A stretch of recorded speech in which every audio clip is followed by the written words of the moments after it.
யாருக்கு வேண்டுமானாலும் தரலாம் என்று முதலமைச்சர் சொல்கிறார். இனியெல்லாம் திருப்பதி வெங்கடாஜலபதியை பார்த்து சீனிவாசா, ஏழுமலை சீனிவாசா என்று சொல்லக்கூடாது, இரட்டமலை சீனிவாசன் என்று சொல்ல வேண்டும். அந்த ரெண்டு மலையிலும் கூட பகிரங்கமாக கிறிஸ்துவ பிரச்சாரம் நடக்கிறது. அரசாங்க அதிகாரிகள் திட்டமிட்ட ரீதியில் கிறிஸ்துவ மதத்தை சார்ந்த அதிகாரிகளை நியமிக்கிறார்கள். முதலமைச்சர் தனக்கு வேண்டிய ஒரு மூலமாக அந்த மலைக்குள்ளே ஒரு காட்டேஜை ஜப வீடாக ஆக்குவதற்காக ஒதுக்குகிறார். பகிரங்கமாக நடக்கிறது. அங்கே எவரோ ஒருவன் செலுவு சின்னத்தை போட்டிருக்கிறார். அதேபோல் புகைப்படம் பிடித்தார். அரசாங்கம் நடவடிக்கை எடுத்தது. என்ன நடவடிக்கை? புகைப்படம் பிடித்தவனை கைது செய்தது. சிலுவையை போட்டவன் அல்ல, முத்துப்பேட்டை மாத்திரமல்ல, திருப்பதியிலும் அதே நடக்கிறது. தவறு செய்தவனை பிடிக்காமல் அந்த தவற்றை அம்பலப்படுத்துவதை பிடிக்கின்ற முயற்சி. திருப்பதி மீது மக்களுக்கு இருக்கிற மரியாதையை குறைப்பதற்கான முயற்சி. ஒரு அமர்நாத்தை பற்றி அப்படி ஒரு அபிப்பிராயம். அதன் பிறகு சங்கரமடம், அதன் பிறகு திருப்பதி, சபரிமலை. யாரோ ஒரு பணிக்கர், யார் அந்த பணிக்கர் அழைத்தார் என்று தேவசம் போர்டு சொல்ல முடியவில்லை. அவராக வந்தார். அவர் சொல்கிறார், ஏதோ வரக்கூடாத பெண் வந்துவிட்டார் என்று சொன்னாலும் புரிந்து கொள்ள முடியும். கலைத்துறையில் பிரபலமான ஒரு பெண்மணி. அது எப்படி தெளிவா சொல்ற? கலைத்துறையில் பிரபலமான பெண்மணி வந்துவிட்டார். அந்த அம்மா ஏற்கனவே எழுதி வச்ச கடிதாசம் மறுநாளைக்கு நான் தான் அந்த பெண்மணி என்று அறிவிக்கிறார். அந்த பெண்மணிக்கும் இந்த பணிப்பதற்கு 30 ஆண்டு காலமாக தொடர்பு இருக்கிறது. தொடர்பு என்றால் தவறான அர்த்தத்தில் சொல்லவில்லை, தெரிந்தவர்கள். அந்த நடிகையின் கணவர் கிறிஸ்துவ மதத்தை சார்ந்தவர். போதுமா? ஆக எங்கோ சதி நடக்கிறது, சதி நடக்கிறது. இந்த தேசத்து மக்களுக்கு இருக்கிற நம்பிக்கை உலுக்கி ஆட்டுவதற்கான ஒரு சதி நடக்கிறது. புரிந்து கொள்ளுங்கள். அந்த சதியின் அங்கங்களாக நடந்து கொண்டிருக்கின்றன. எவையெல்லாம் இந்த தேசத்து மக்களை ஒற்றுமைப்படுத்துமோ, எவன் மீதெல்லாம் இந்த தேசத்து மக்களுக்கு பக்தி இருக்கிறதோ அதை ஒழித்துவிடு. ஒரு காலத்தில் ஒரு அங்கமாக விநாயகர் சதுர்த்தி ஊர்வலத்தை கூட தடுப்பதற்காக முயற்சி நடைபெறல. ஒன்றை மாத்திரம் தெளிவாக சொல்கின்றேன்.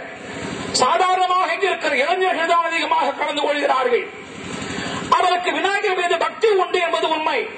ஆனால் விநாயகர் சதுர்த்தி ஊர்வலத்திலே அவனுக்கு பக்தி வழிபாட்டின் காரணமாக எடுக்கிற ஊர்வலத்தை விட என் நாட்டில், என் ஊரில் நான் வணங்குகிற விநாயகருக்கு வழிபடுவதற்கு உரிமை இல்லையா என்கிற எண்ணம் வந்து ஆத்திரத்தில் தெருவிலே வந்திருக்கிற இளைஞரவன்.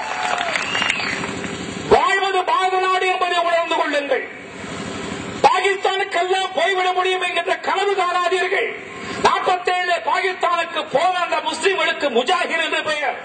இடம்பெயர்ந்து வந்தவன் இந்த தேசத்தில் வாழ்ந்து கொண்டிருக்கிற முஸ்லிம்களுக்கு ஓட்டுரிமை உண்டு, அவனுக்கு ஓட்டுரிமை இல்லை. இவனுக்கு குடியுரிமை உண்டு, அவனுக்கு குடியுரிமை இல்லை. சமவாதம் நடத்தப்படுவதில்லை. அவைகளெல்லாம் கனவுகள். இன்றைக்கு இருக்கிற பாகிஸ்தான் நாளை தினம் இல்லாமல் போகலாம். மீண்டும் பாகிஸ்தானும் பாரதமும் ஒன்றாக இணையலாம். எனவே ஏதோ உலகத்தில் சில நாடுகள் தனக்கு ஆதரவாக இருக்கின்றன என மனப்பால் குடித்து யாரேனும் சில பேர் சிந்தித்தால் நல்லதில்லை. என்ன ஆண்டுக்கு ஒரு நாள் விநாயகர் வழிபாட்டுக்கு போய்விடுகிறார்கள். மாறாக நீங்கள் வாருங்கள், நாங்கள் உங்களுக்கு வரவேற்பு தருகிறோம் என்று நீங்கள் முன்வந்தால் எல்லா தொலைக்காட்சியும் உங்கள் படத்தை காட்டுவதற்கு தயாராக இருக்கிறது. காரணம் அதுதானே மதச்சார்பற்ற தன்மை.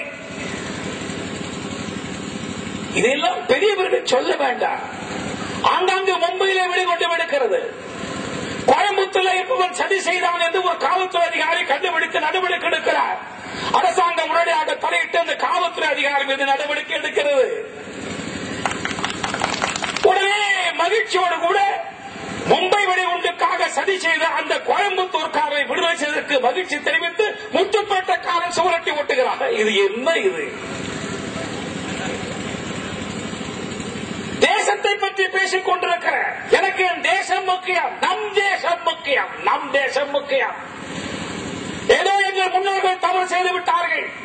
காங்கிரஸ் கட்சியின் மூத்த தலைவர்கள் தவறு செய்து விட்டார்கள். நாங்கள் வெறும் நாடாக மாத்திரமல்ல, கல்லாக, மண்ணாக, மலையாக, மயடாக, ஊராக, நீராக நினைக்காமல் தாயாக மாத்திரமல்லாமல் தெய்வமாக, துர்க்கையாக வழிபடுகிற பாரத தாயின் அங்கங்களை துண்டாக்கி தந்து விட்டார். நடப்பது 47 அல்ல, 2006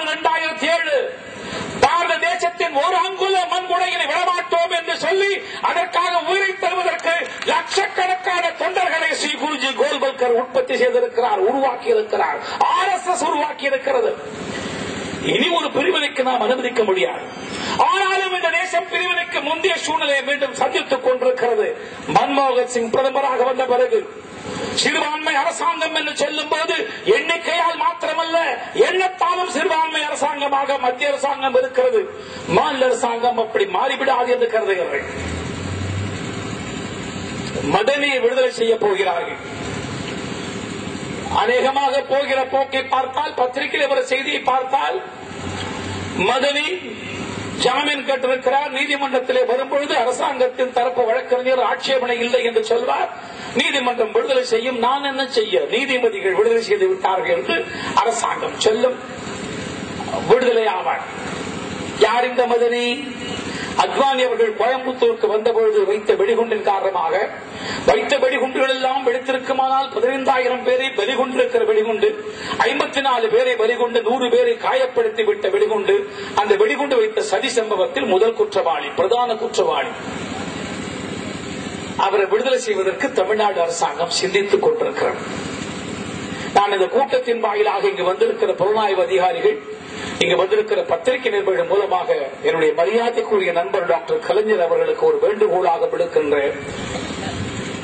தேசத்தின் பாதுகாப்புக்கு குந்தகம் விளைத்தவராக இருக்கிற ஒருவரை விடுதலை செய்வதாக நீங்கள் தீர்மானித்து விட்டீர்கள். மதனியை நீங்கள் விடுதலை செய்யலாம் என்று சொன்னால், ஒரு பாவம் அறியாமல் கடந்த ஆண்டு விநாயகர் சதுர்த்தி ஊர்வலத்திலே உற்சாகமாக கலந்து கொண்டார்கள் என்ற ஒரே காரணத்திற்காக முத்துப்பேட்டை மகேஷை கொண்டு போய் நீங்கள் தேசிய பாதுகாப்பு சட்டத்தில் வைத்திருக்கிறீர்கள்.